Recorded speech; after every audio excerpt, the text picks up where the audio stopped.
Sa makatwid, ang malinaw na layunin sa likod ng mga paratang na ito ay ang pagpapatalsik sa isang vice-presidenteng inihalal ng mahigit 32 milyong Pilipino at bunga ng kanilang malayang pagpapasya. The rule of law that does justice is our lodestar, and that justice includes accountability. Justice includes fairness. Without fairness, there is abuse. This fairness is what our democracy is all about. It is in light of these reminders that we draw attention to certain fundamental legal principles that we think we must not forget throughout this trial. Mga batayang prinsipyo na dapat nating tandaan sa buong panahon ng paglilitis na ito, anuman ang ating kulay o politika. If we are to be true and honest to our proclaimed values, such as the pursuit of accountability, justice, and integrity in our system of government, then we must remain possessed of an unyielding resolve to ensure that the trial and judgment in this case are done in accordance with the command of the Constitution, the majesty of the law, and the discipline required by the rules. Otherwise, those who stand in sanctimonious judgment of the Vice President will send a clear message that the law can be bent when it suits the convenience of the powerful, and that justice can be sacrificed at the altar of partisan interests.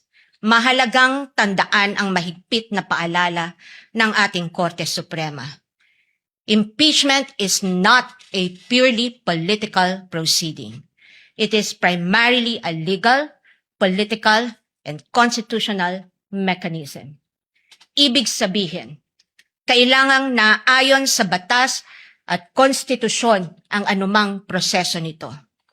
Sa madaling salita, kinikilala ng ating saligang batas na sa bawat paglilitis, ang isang individual ay nahaharap sa malalim at napakalaking makinarya ng buong estado.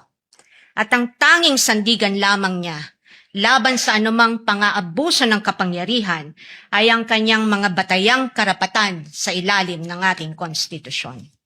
Kaya't mahalagang linawin na sa gitna ng pagtatangkang ikondisyon ang kaisipan ng mamamayang Pilipino at sa gitna ng walang humpay na komentaryo sa mga pampublikong espasyo, wala pang maituturing na anumang ebidensya o alegasyon na napapatunayan ng prosekusyon sa simpleng dahilan na ang bawat ebidensya ay kailangang dumaan muna sa paglilitis at pagsusuri ng korteng may tanging kapangyarihan sa ilalim ng ating saligang batas. Higit sa lahat, ang anumang paglilitis ay kailangang naayon sa itinatakda ng ating batas at konstitusyon at hindi lamang sa kagustuhan ng iilang may hawak ng kapangyarihan. One might ask, why is it important that we must not forget these basic principles? The ruling of the Supreme Court tells us why.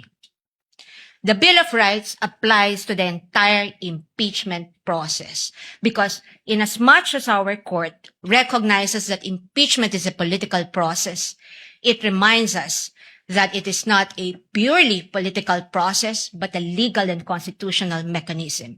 Thus, if we are to uphold the rule of law, serve justice, and invoke the accountability mechanism, then this court and we as a people must guarantee that all efforts to hold our leaders accountable must be done right. This we must not forget. I thank the court and the public for the privilege of your time. May God bless our country.